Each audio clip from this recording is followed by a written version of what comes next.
말씀은 출애굽기 12장 29절에서 51절 말씀인데요. 출애굽기 말씀을 펴놓으시고 같이 보시면서 나누면 좋겠습니다.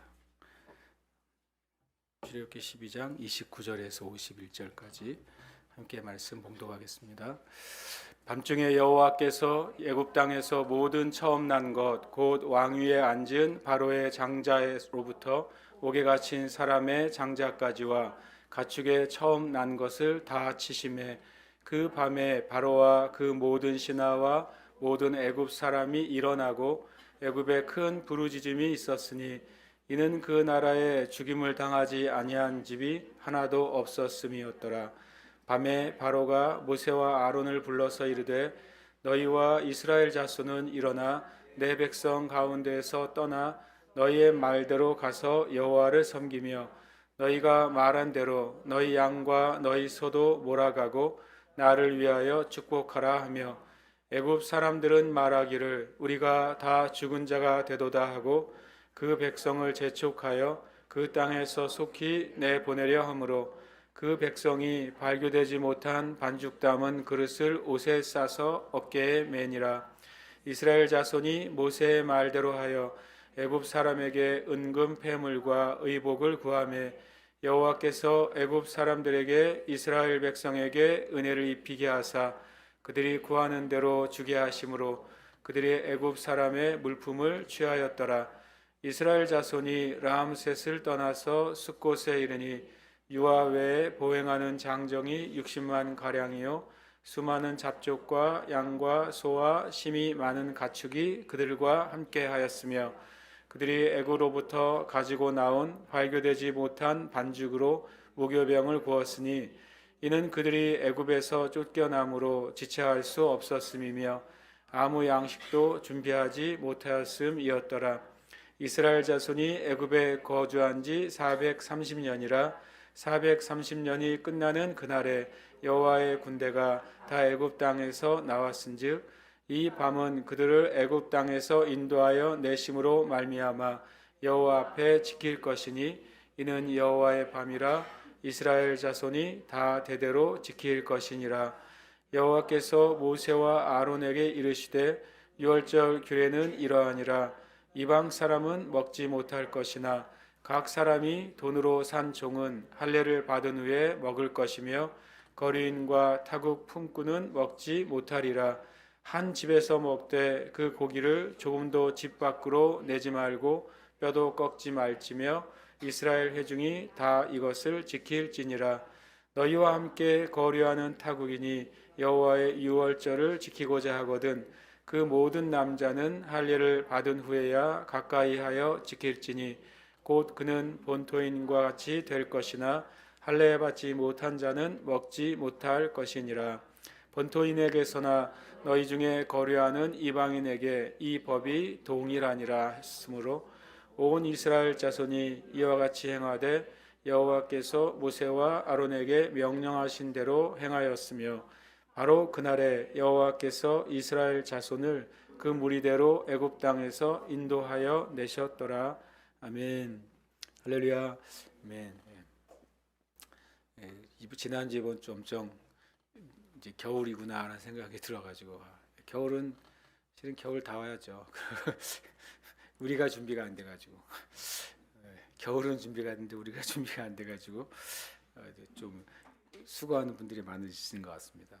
온전히 다 회복되시길 축복합니다. 네. 오늘 말씀 제가 나누고 싶은 주제는 하나님 나라의 이제 표현 방식이에요. 뭐 이걸 제목을 가지고 너무 막 머리를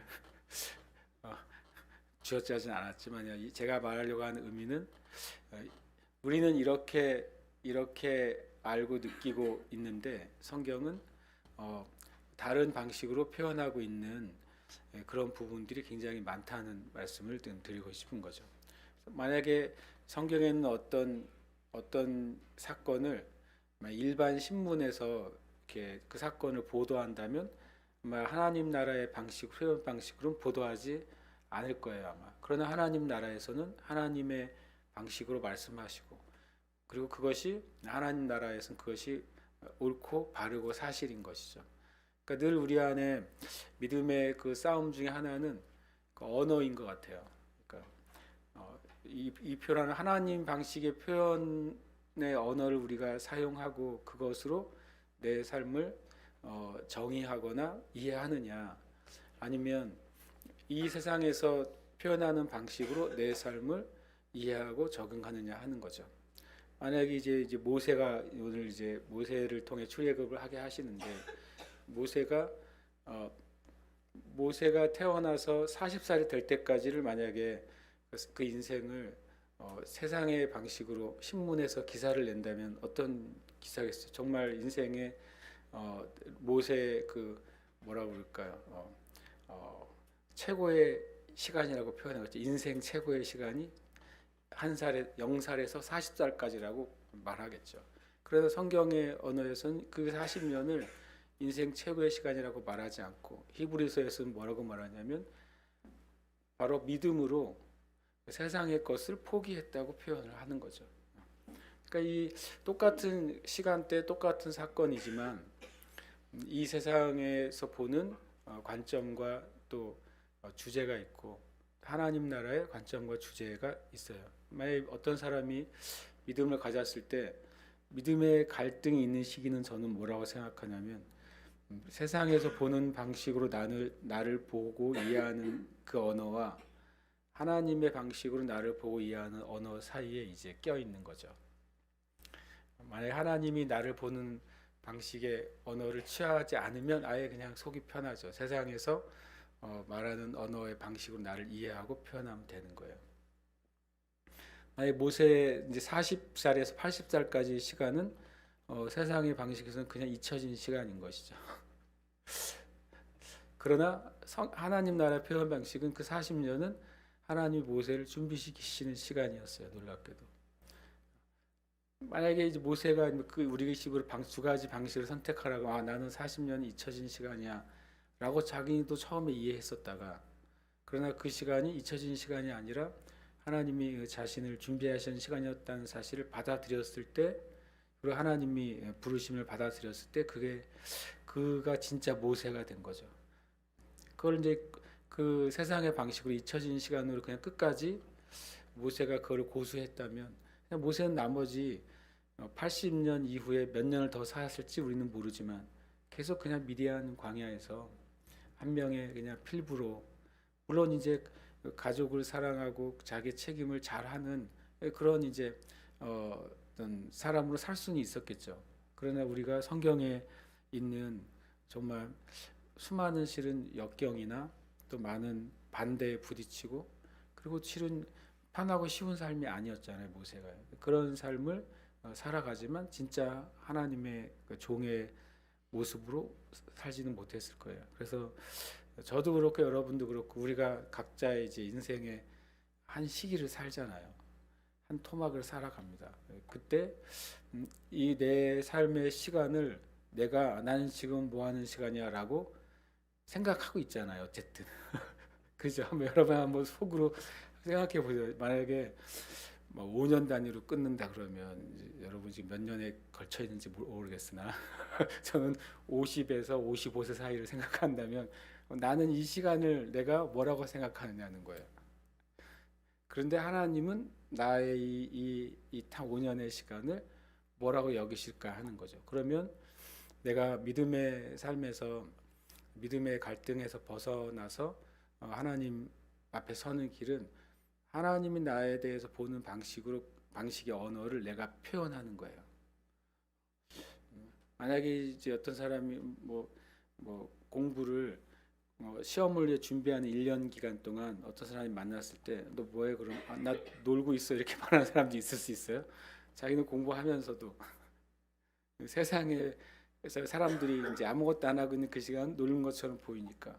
그러나 또 반대로 만약에 그 사람의 말 자체가 나는 주님 주신 일을 하고 있지라고 말한다면 완전히 다른 인생을 사는 거예요. 똑같은 시간, 똑같은 시즌을 사는데 실제로는 다른 사람이 되는 것입니다. 그래서 이 출애굽할 때도 오늘은 그냥 말씀을 쭉 읽으면서 몇 가지 설명을 하고, 왜냐하면 그냥 이해해야 될 말씀들이 좀 있는 것 같아요. 그리고 마지막에 이제 이 오늘 말씀 가운데 3개 정도 분명히 사건은 이것인데 성경은 이런 식으로 표현하고 있어요. 그 표현을 가지고 우리가 좀 우리 주님 앞에 이제 그것을 우리가 좀 받고 우리 자신에게 적용했으면 하는 마음입니다. 29절에 보면 밤중에 여호와께서 라고 하면 뒤에 이 표현이 자주 나와요. 밤중이라는 표현이. 그날의 밤중에. 그러니까 실은 29절부터 51절까지는 하루 사이에 일어난 일이에요. 하루 사이 성경은 참 재미있는 게요. 성경 한 줄에 100년도 흘러가요. 어쩔 때는요. 성경 한 줄에 어떤 성경 한 장이 하루밖에 안 흘러갈 때도 있어요. 그거 보면 참 재밌다고 느껴지는 거죠. 네. 밤중에 여호와께서 애굽 땅에서 모든 처음 난 것, 왕위에 앉은 바로의 장자로부터 옥에 갇힌 사람의 장자까지와 가축의 처음 난 것을 다 치셨다 이렇게 돼 있어요. 그 나는 이 29절을 우리 한국말로 하면 뭐라고 그러는지 아십니까? 3글자로 퀴즈를 내볼게요. 29절을 한국 사람이 쓰는 단어 3글자. 뭐라고요? 싹쓸이. 싹쓸이가 한국말이니까 싹쓸이. 야, 싹쓸이는 전문 용어 아닙니까? 전문 용어? 싹쓸이는 전문 용어에 해당되는 것 같아요. 제가 보기에. 전 이게 생각했어요. 줄초상. 정말로 초상이 줄줄이 나는 거예요.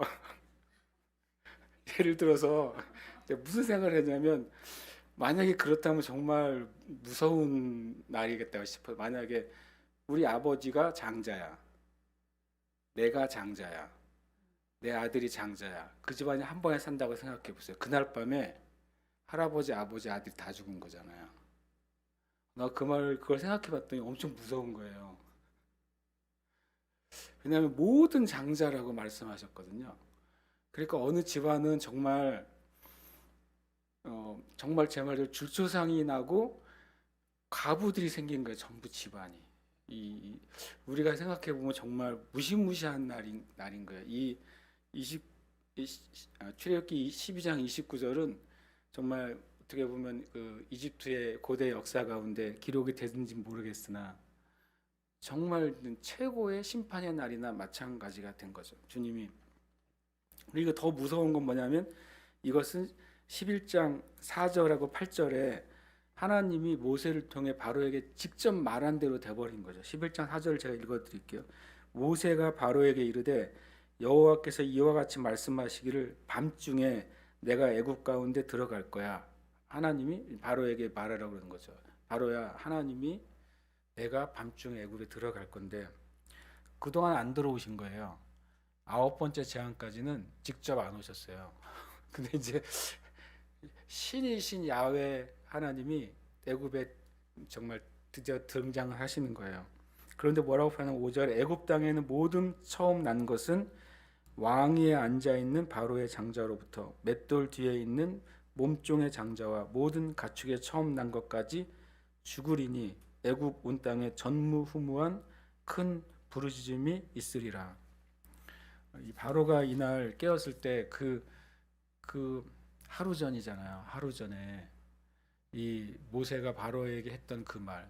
자기는 그 바로는 그때 왕궁의 자기의 보좌에 앉아가지고 다음에 네가 나를 보면 내가 너를 죽일 거야라고 이렇게 모세를 협박했던 날. 모세가 마지막으로 아니다고 당신이 나를 보게 되는 날 후회하게 될 거라고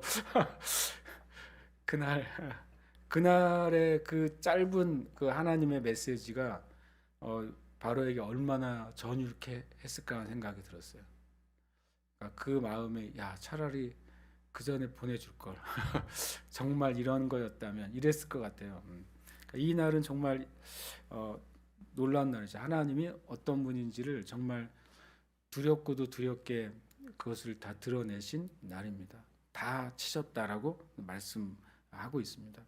30절에 보니까 또 그 밤에, 그러니까 그 밤에 그 일이 일어난 밤에 바로와 그 모든 신하 모든 애굽 사람이 다 일어났어요. 그들은 자다가 일어났어요.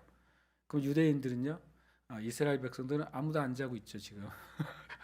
뭐 하고 있으라 그랬으니까 옷 입고 허리에 띠 띠고 지팡이 띠고 신 신고 지금 열심히 뭐 하고 있어요? 열심히 식사 중이에요.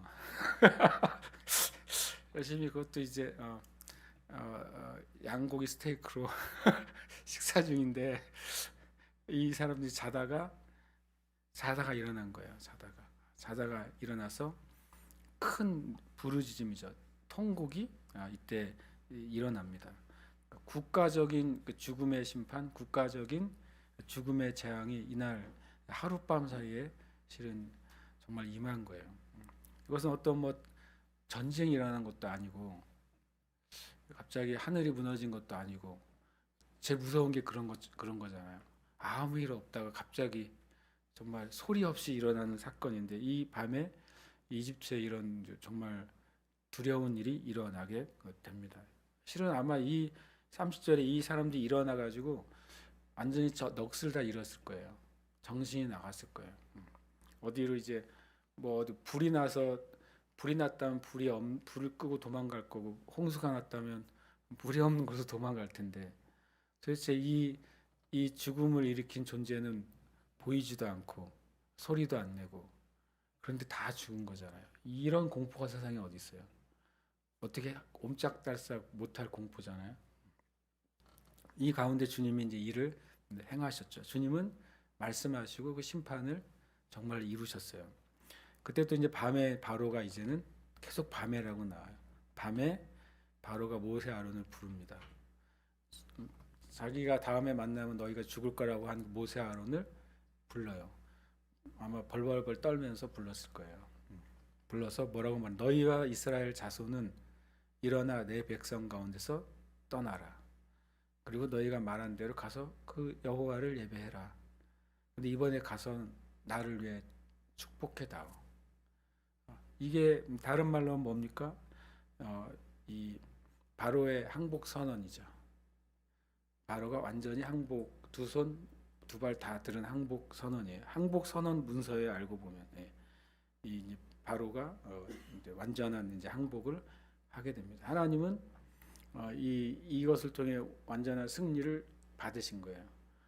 계속 그동안 430년 동안 하나님의 백성을 어떻게 보면 억류하고 있고 그리고 종 삼고 있고 부당하게 대우한 그 모든 것에 대해서 그리고 그동안 이스라엘 백성들 주님께 부르짖으며 주님께 구했던 것에서 이날 주님이 완전히 그것을 갚으시고 또 승리하시고 하나님이 어떤 분이신지를 이뤄내십니다.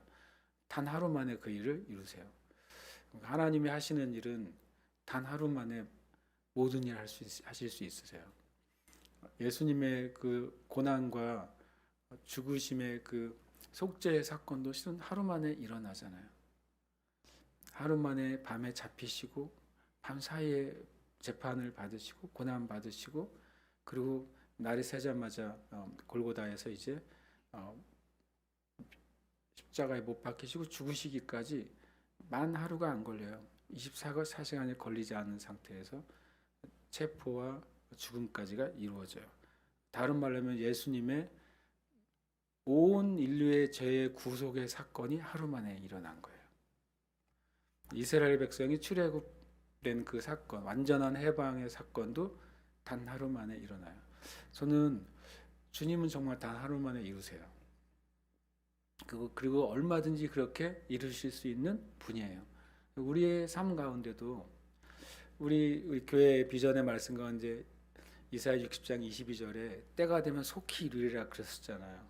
딱 그런 표현이에요. 때가 되면 주님은 그 일을 단 하루 만에 이루세요. 그래서 하나님이 하셨다는 사실을 명확하게 깨닫게 하시는 분이세요. 참 두렵고도 놀라운 분이시죠.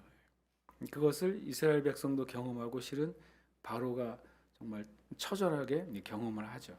그래서 33절에 이제 애굽 사람들은 말합니다. 우리가 다 죽은 자가 됐다. 그러니까 이 유대인들 아주 유대인이라고 표현하지 않죠. 이스라엘 자손들을 하고 같이 있는 동안 언제 죽을지 모르는 거예요. 이스라엘 자손이 자신들을 죽이려고 안 하는데도 같이 있으면 있을수록 죽겠는 거예요. 와, 이게 방법은 딱 하나예요. 얘네 내보내기 않으면 우리 다 죽겠다.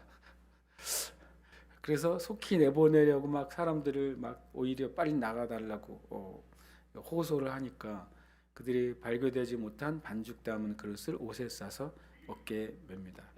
출애굽을 알리는 첫 번째 문장이 34절이죠.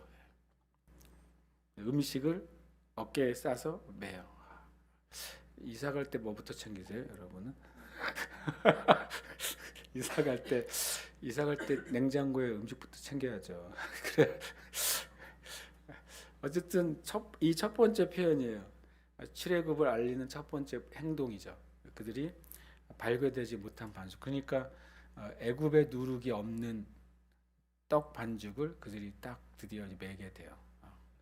그게 이제 무교절의 음식을 먹게 되는 거죠. 첫 번째 이것이 여러 가지 생각을 갖게 됩니다. 그들이 더 이상 여기에 성경에 나와 있는 이스트 또는 누룩은 뭡니까? 그 땅의 교훈과 사상을 늘 얘기하잖아요. 주님이 바리새인들, 서기관들 그 율법 안에 있는 이들의 누룩을 조심하라고 한 이유는 그들의 교훈을 조심하라고 말씀하신 거였거든요. 그러니까 이들이 이제 애굽의 그것으로부터 이제 분리되는 것을 보여주고 있는 것입니다. 그리고 이제 이스라엘 자손이 이제 애굽 사람의 물품을 취했다라고 표현합니다. 우리 성경에 보면 그것을 약탈이라고 되어 있는데 성경은 뭐라고 표현하면 애굽 사람의 물품을 취했다. 그들이 내줬다라고 표현을 하고 있는 것이죠. 모세의 말대로 그것을 구했고 그리고 취했어요. 전 예전에 35절 36절 읽을 때 옆에다가 이렇게 그 메모 성경에 이렇게 적어놨던 것 같아요. 뭐라고 적어놨냐면 430년 어치의 임금.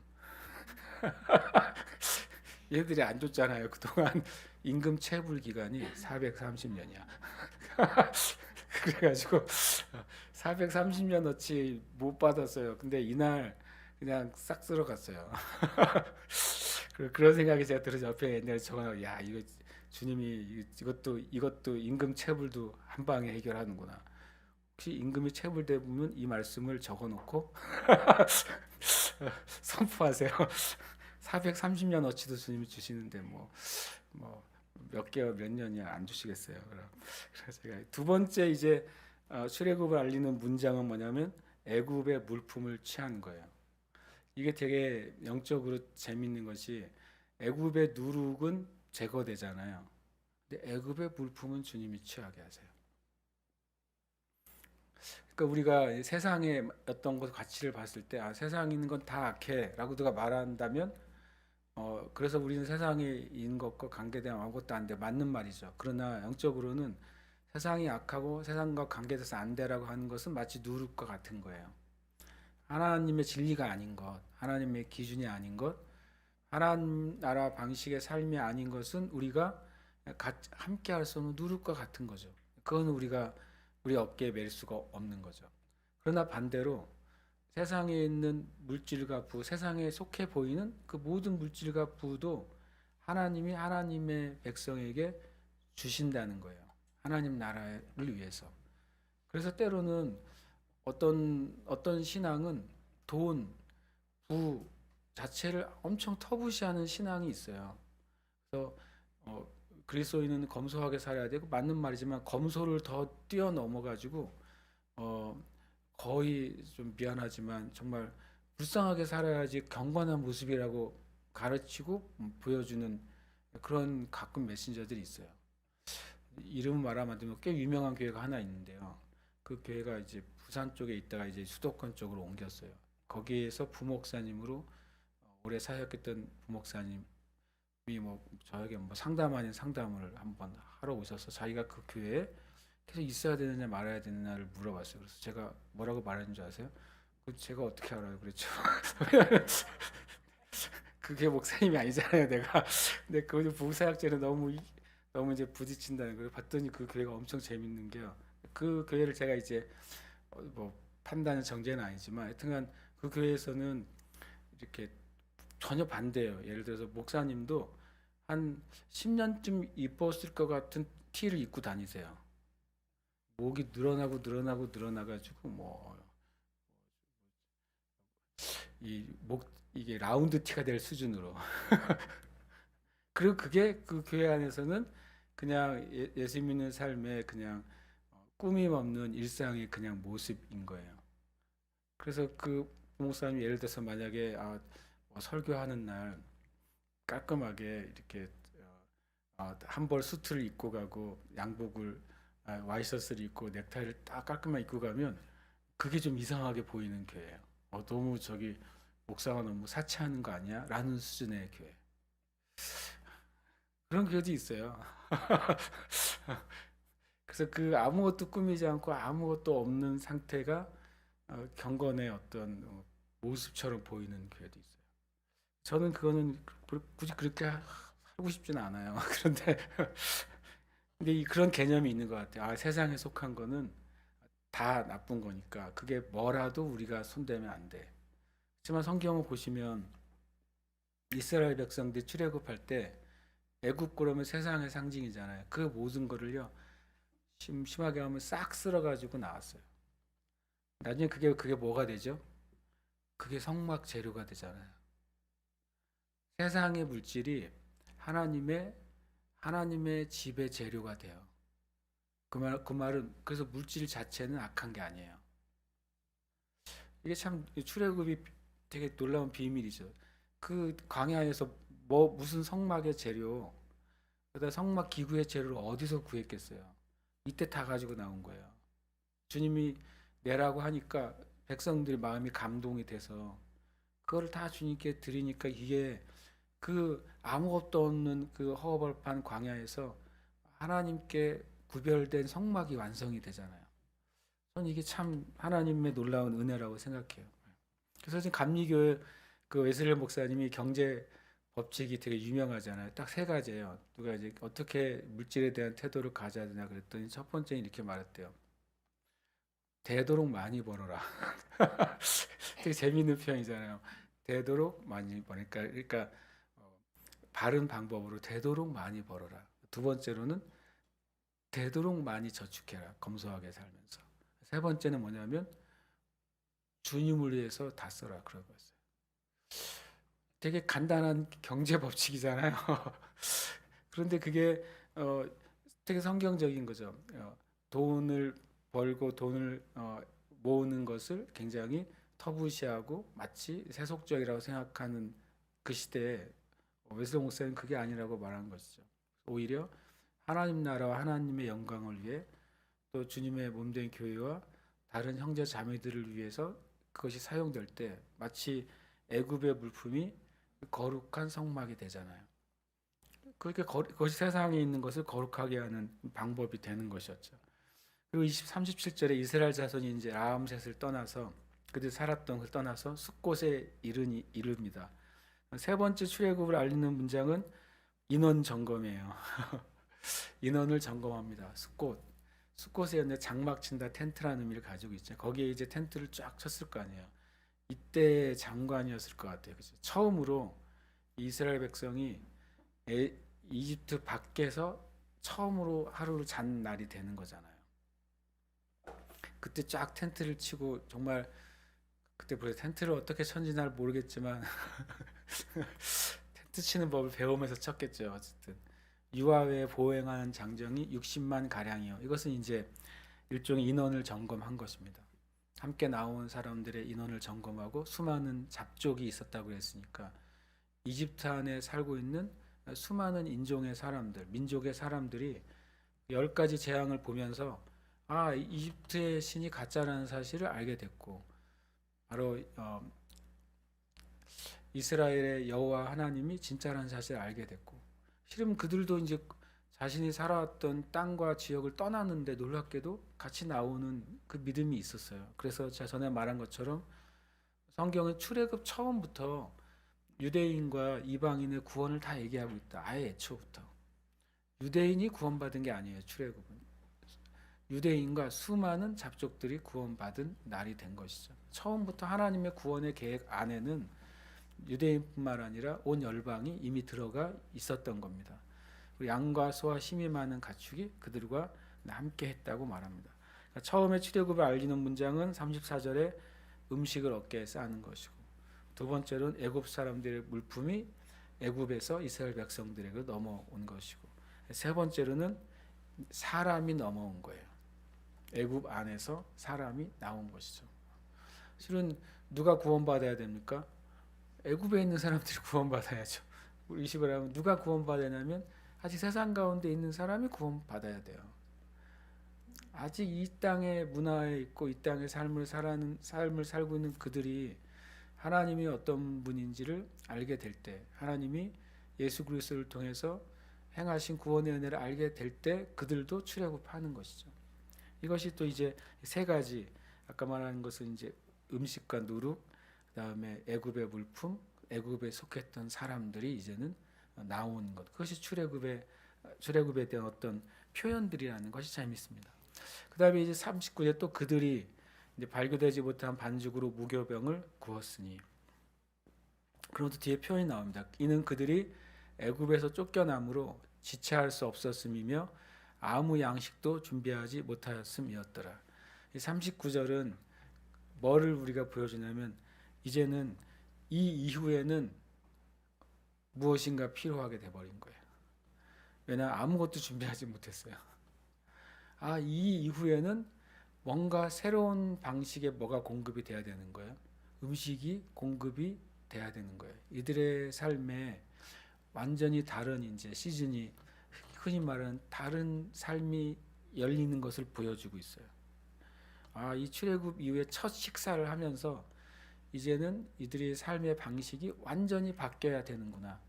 애굽에서 무엇인가 음식의 재료를 얻고 음식을 조리하고 음식을 먹는 방식이 있었을 거 아니에요.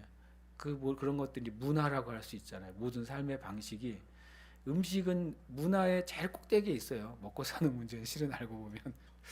그 말은 이제 이들이 이때부터 이제 이날 처음 텐트 치고 처음 무교병 먹으면서 이제 많은 얘기를 했을 거예요. 서로 아버지 이제 내일부터 뭘 먹어요? 그래서 그랬겠죠.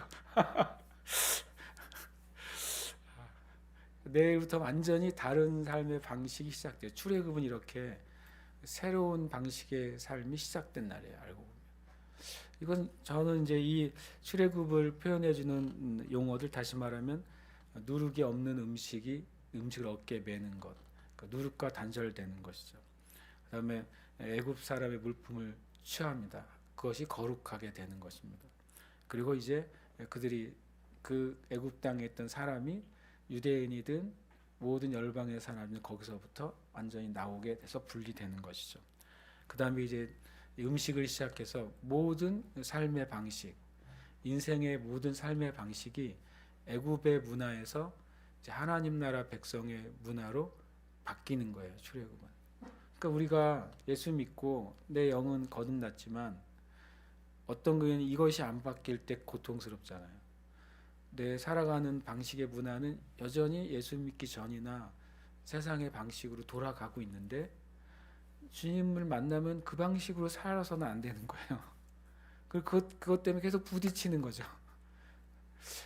분명히 출애굽은 이 면을 얘기해줘요. 이 문화가 바뀌는 거예요. 저 여러분의 문화가 바뀌어야 돼요. 그러니까 문화라는 단어는 실은 먹고 사는 문제부터 시작해서 고도의 모든 과학 문화나 고도의 모든 인생까지 다 포함한 묘한 단어잖아요. 문화라는 거는요. 그게 우리는 다른 세계로 들어온 거죠. 그게 인식이 되면 좋거니와 인식이 안 되면 계속 부딪혀요. 계속 부딪히는 것이죠. 만약에 교회에서 저나 이제 교회 이제 리더들이 그렇게 하시면 안 돼요라고 말했을 때 일종의 교회 생활, 다른 말로 하면 하나님 나라 백성의 문화를 얘기할 때 우리는 그거 처음에 예수 믿게 되면 부딪히는 거예요. 주일날은 교회 와야죠라고 말했을 때 일 있으면은 못 가는 거 아니에요라고 말했을 때 그게 무슨 말이에요? 예수 믿는 거는 내가 하나님을 예배하는 삶이 됐다는 거니까 그날은 와야죠라고 만약에 계속 목자나 또 이제 리더가 얘기할 때 처음에는 그것이 다른 문화잖아요. 바뀌게 되는 거죠. 그게 참 우리의 삶에 엄청난 변화를 가져오게 됩니다.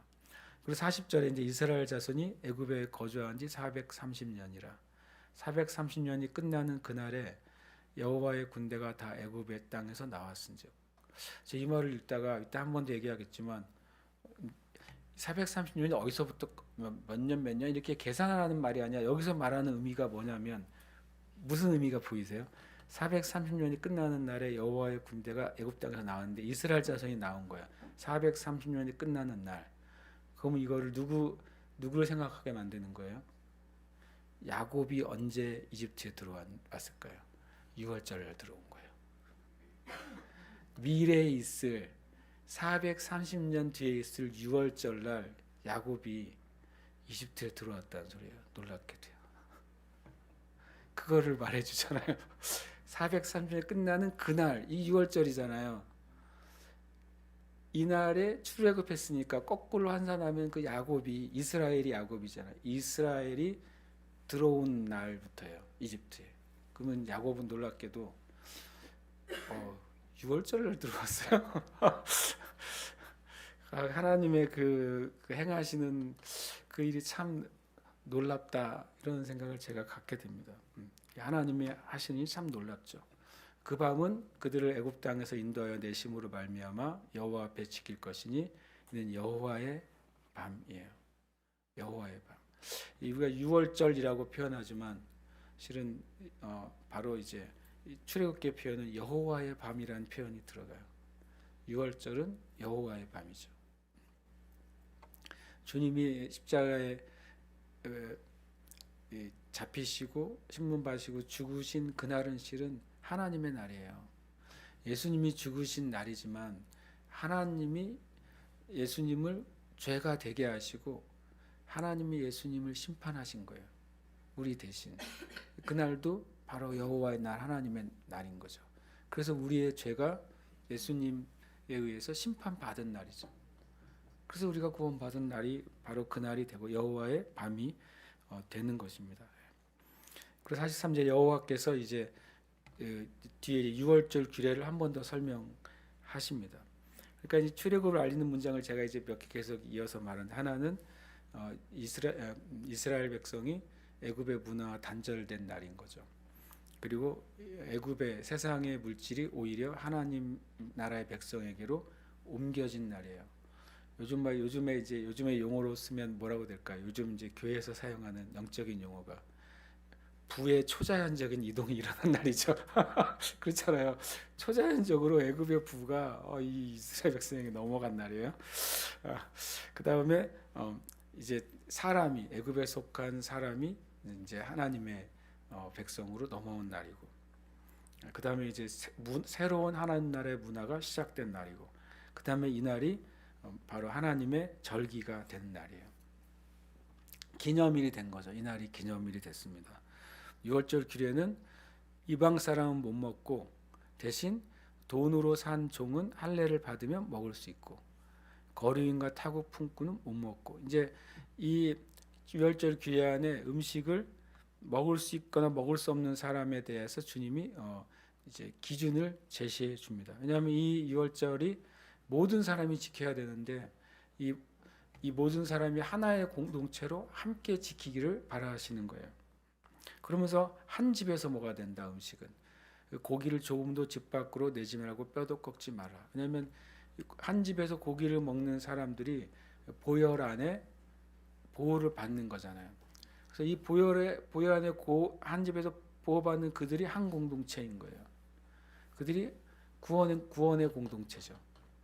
그들이 보혈로 말미암아 구원받은 공동체. 어떻게 보면 이것은 영적으로는 교회의 의미를 보여주기도 하는 거예요. 교회는 어떤 곳이냐? 주님의 보혈의 은혜 안에서 한 집, 한 몸으로 존재하는 것이죠. 그리고 그들은 같은 영의 양식을 먹는 자들이에요. 이것이 이제 교회의 어떻게 보면 좀 원시적인 모양을 보여주는 말씀이 될 수 있다고 생각합니다. 6월절 규례가 이제 약간 사람에 대한 규례, 이제 음식에 대한 규례가 이어집니다. 이때 한 집에서 먹되 그 고기를 조금도 집 밖으로 내지 말고 뼈도 꺾지 말라. 이 말씀을 사도 요한은 예수 그리스도에 대해서 적용을 합니다. 이 말씀 함께 읽겠습니다. 시작. 이 일이 일어난 것은 그 뼈가 하나도 꺾이지 아니하리라 한 성경을 응하게 하려 함이라. 아멘. 요한 사도는 바로 이 일을 출애굽기 12장 46절에 대한 그 예표가 실제로 성취된 것이다라고 표현했어요. 이 일이 뭡니까? 예수님과 두 강도가 십자가에 못 박혀 죽게 되잖아요. 근데 이제 주님이 먼저 죽으셨어요.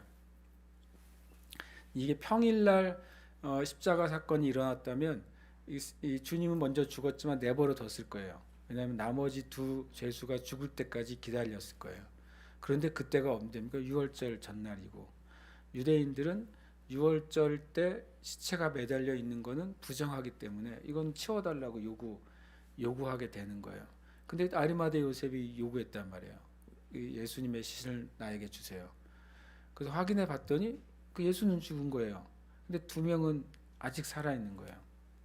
그 십자가 형벌이라는 것이 그냥 목을 매거나 참수를 하거나 단도대처럼 그 순간 생명이 끊어지는 게 아니잖아요.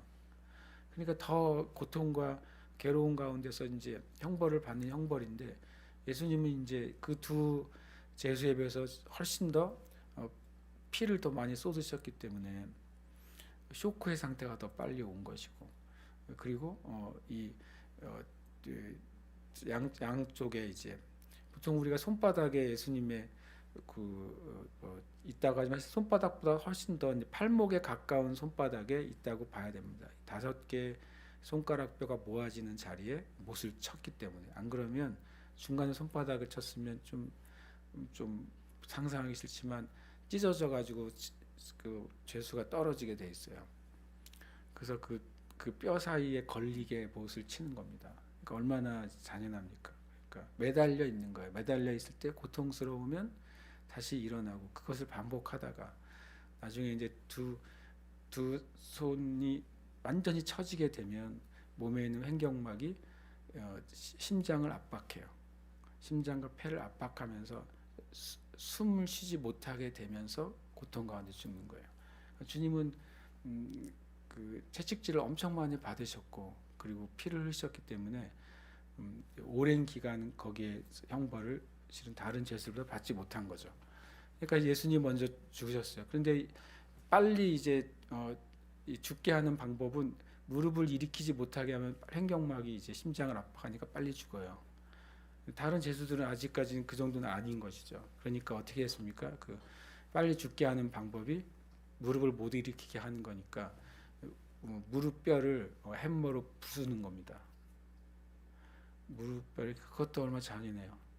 자비인 잔인이죠. 그래서 무릎뼈를 깨트렸어요, 두 죄수는. 그러니까 그들이 이제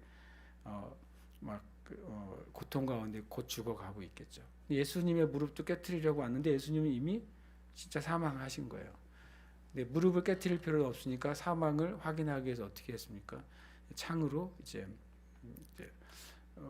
보통 그림에 보면 이제 오른쪽 옆구리에서 심장 쪽으로 찌른 것이죠. 그래야 이제 폐를 뚫고 심장을 뚫고 들어가니까. 그래서 마지막에 이제 죽음을 확인을 하죠. 그 장면을 얘기하면서 두 죄수는 무릎이 이제 햄머에 의해서 이제 부서져 가지고 마지막 이제 죽음을 당하게 되고, 예수님은 놀랍게도 뼈에 그 햄머에 힘을 가하지 않게 돼요. 그것을 요한이 뭐라고 깨달았냐면, 이 일이 일어난 것은 그 뼈가 하나도 꺾이지 아니하리라. 실은 이제 시편에 있는 말씀인데 더 근원적으로는 출애굽기 12장 46절이에요. 지금 양을 먹는데 뼈를 하나도 안 꺾고 그대로 구워서 먹었다는 거죠. 실제로 지금 유월절 양도 뼈를 꺾지 않습니다. 근데 지금 유대인들은 그 뼈를 꺾지 않고 먹는 유월절 양이 뼈가 꺾이지 않으신 예수님의 십자가의 죽음을 의미하는지를 아직 모르는 거죠. 그러나 메시아닉 유대인들 그 사실을 알게 되고, 그들이 우리의 조상들 수천 년 동안 행해왔던 유월절이 바로 예수 그리스도의 죽으심을 명확하게 보여준다는 사실을 알고, 그걸 안 그 메시아닉 유대인은 정말 크게 놀라고 감격한다고 해요. 바로 요한복음 19장 36절은 이 말씀에 대한 근원이 되는 장면이 되는 것이죠.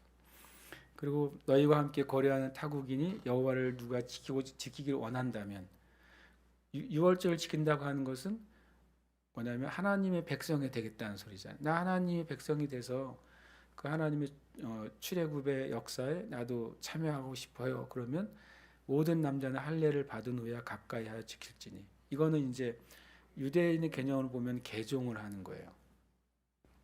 개종. 내가 이제 유대교로 개종하는 개념으로 예수님 시대는 이해했어. 그렇지만 실은 알고 보면 유대교라는 것이 형성되기 전의 사건이잖아요. 이건요. 이것은 영적으로는 누군가가 주님의 유월절, 주님의 출애굽, 주님의 구원에 들어오려면 할례를 받는다고 하는 소리 나중에 에레미야나 에스겔에서 너희는 마음의 할례를 받고 하나님께 나오라 그래요. 이게 바로 죄 회개와 제사함을 의미하는 것이죠. 회개와 제사함 후에야 유월절의 은혜, 구원하시는 은혜 가운데 참여하는 것을 말씀하고 있습니다. 그리고 이제 본토이나 너희 중에 거류한 이방인의 이 범위 동일하게 누구든지 하나님의 백성이 되려면 할례를 받는 것. 다른 말로 하면 예수 그리스도의 십자가의 언약 안에 자기 자신을 놓는 것이죠. 회개하고 주님께 돌아오는 사람만은 누구라도 뭡니까? 모든 이방인도 뭐 할 수 있는 거예요? 여기서 모든 이방인이 유월절 음식을 먹을 수 있다는 소리는 모든 이방인이, 모든 열방이 구원의 은혜에 참여할 수 있다는 걸 말씀하고 있는 것입니다. 그래서 온 이스라엘 자손이 이와 같이 행하되 여호와께서 모세 아론에게 명령하신 대로 그대로 행하게 됩니다. 그래서 바로 그날에 바로 그날 처음에 시작한 그 밤이죠. 그 밤은 어떤 시점을 얘기하지만 그 날은 이제 하루를 얘기하는 것입니다. 그 하루에 여호와께서 이스라엘 자손을 그 무리대로 애굽 땅에서 인도하여 내셨죠. 그래서 제가 이제 하나님의 표현을 이제 세 가지를 좀 찾고 기도하고 있습니다. 첫 번째는 여호와께서 애굽 사람들에게 이스라엘 백성에게 은혜를 입히게 하사 이렇게 표현되어 있어요. 성경은 이렇게 은혜롭게 표현되어 있어요. 저 원래 단어는 뭐였다고요? 약탈을 했다라고 표현한다고 되어 있다고요. 그러니까 이 땅의 사건은 이 애굽 사람들에게는 자기네 그동안 쌓았던 모든 재산을 하룻밤 사이 잃어버린 날인데 성경은 이스라엘 백성이 은혜를 입은 날이다 그래요. 이게 하나님의 표현 방식인 것이죠. 하나님은 그래서 뭐 예수 믿지 않은 사람은 다 망하고 죽고 가난해져야 돼 이런 말이 아니에요. 하나님은 하나님의 일을 행하실 때 그 모든 행하시는 그 절차와 상황들을 하나님의 은혜가 임하는 거라고 말씀하시는 거예요. 그것이 하나님의 관점이고 하늘의 언어인 거죠. 두 번째로는 430년이 끝나는 그날에 여호와의 군대가 나왔다고 말합니다. 이들은 군대가 아닌데 이들은 종살이에서 해방된 종들이에요. 뭐 좀 심하게 말하면 해방된 종들이죠. 해방된 종들을 하나님은 여호와의 군대라고 명칭하신다는 거예요.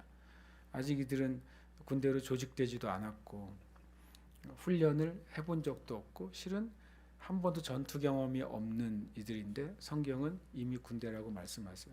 이거는 뭘 보여줍니까? 미래에 일어날 일을 명확하게 보여주는 거죠. 이들은 군대로 나가기 때문에 군대는 뭐 하기 위해서 나가는 것입니까? 전쟁하기 위해 나가는 것이죠. 군대의 목표는 뭡니까? 적을 이기는 거예요. 군대의 목표는 뭡니까? 적을 이기고 적의 땅을 취하는 거예요. 그러니까 이스라엘 백성은 출애굽할 때부터 어떤 목적을 가지게 됐냐면 이 단어로 적을 이기는 자들로 싸워 이기는 자들로 부름받은 거예요. 이미 출애굽할 때 이들은 적이 점령하고 있는 것을 다시 취하고 탈환하기 위해서 부름받은 자들이라는 것입니다. 저와 여러분이 예수 믿었을 때 주님 우리의 예수 믿는 것 자체는 나는 구원받은 것이고 죄사함 받은 것이고 거듭난 것이 하나님의 자녀가 된 것인데 우리가 구원받은 것 자체에 뭐가 들어있습니까? 우리는 마귀에게 빼앗긴 영역을 회복하기 위한 부르심이 그냥 있는 거예요. 구원받는 것 안에 이미 출애굽한 백성들 안에 군대라고 이미 명칭을 하셨기 때문에 이것은 이제 시작이 된 것이죠. 저와 여러분 내가 예수 믿었을 때 주님이 나를 통해서 마귀가 빼앗아온 어떤 것을 회복한 목적이 포함되어 있구나. 그것이 영혼도 되고요. 그것이 하나님 나라의 어느 분야도 되고 그리고 심지어는 하나님의 백성들이 잃어버려서 이제는 마귀가 자기 것이라고 주장하는 어떤 영역이 될 수 있는 거죠. 그것이 우리는 다른 말로 부르심이에요. 부르심이 뭡니까? 원래 하나님의 것이었는데 하나님의 것이 아니게 되는 것에 내가 가서 그것을 회복하는 것이 부르심이에요. 어떤 성도사님이 이렇게 말하더라고요. 선교는 뭐냐면 예배가 없는 곳에 예배가 있게 하는 게 선교래요. 그것도 멋있는 표현 같아요. 그 땅이 원래 예배가 있어야 될 땅인데 마귀가 그곳에 예배를 하지 못하게 했잖아요. 내 부르심이 그 땅에 가는 거면 그 땅에 있는 마귀가 그동안 해왔던 것을 걷어내고 거기 예배가 있게 하는 것.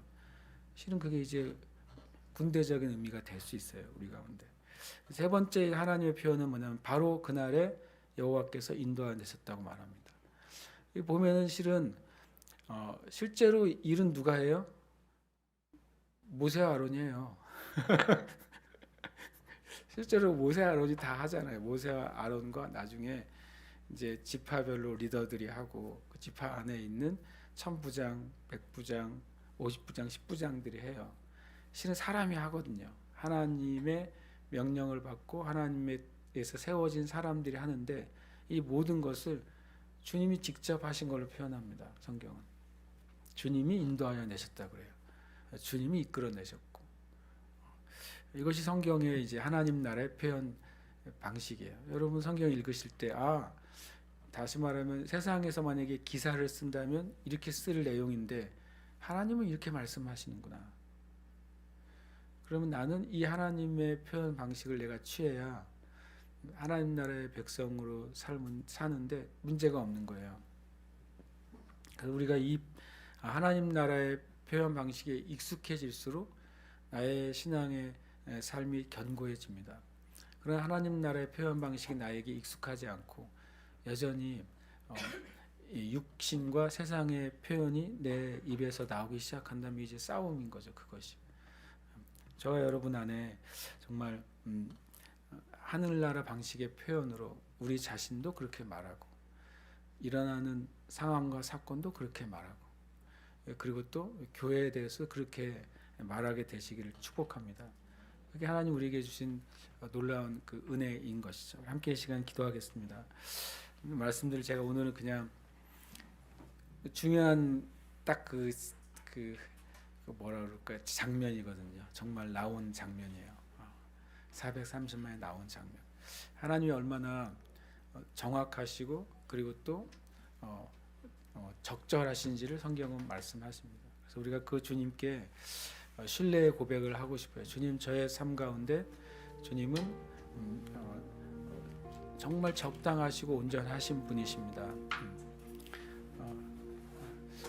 주님, 제가 저의 눈의 시각을 제가 오늘 바꾸겠습니다.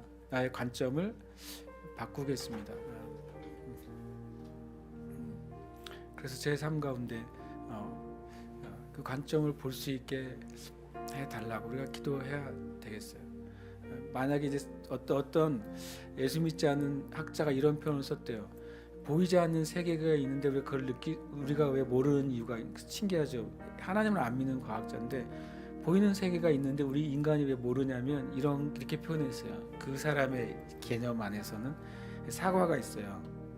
근데 이제 바닥이 있는데 바닥에 있는 마치 개미 같은 존재들은 사과를 전체를 너무 커서 볼 수가 없어요. 근데 만약에 그 사과가 그 하얀 종이에 살짝 닿았다가 떨어지면 그 사과의 아주 작은 부분이 종이에 흔적이 남을 거 아니에요. 사과 전체의 한 흔적이에요. 이게 개미들은 그 흔적을 보고 사과는 점일 거야라고 말할 수 있다는 거죠. 그러나 사과는 점이 아니라 점보다 훨씬 크잖아요.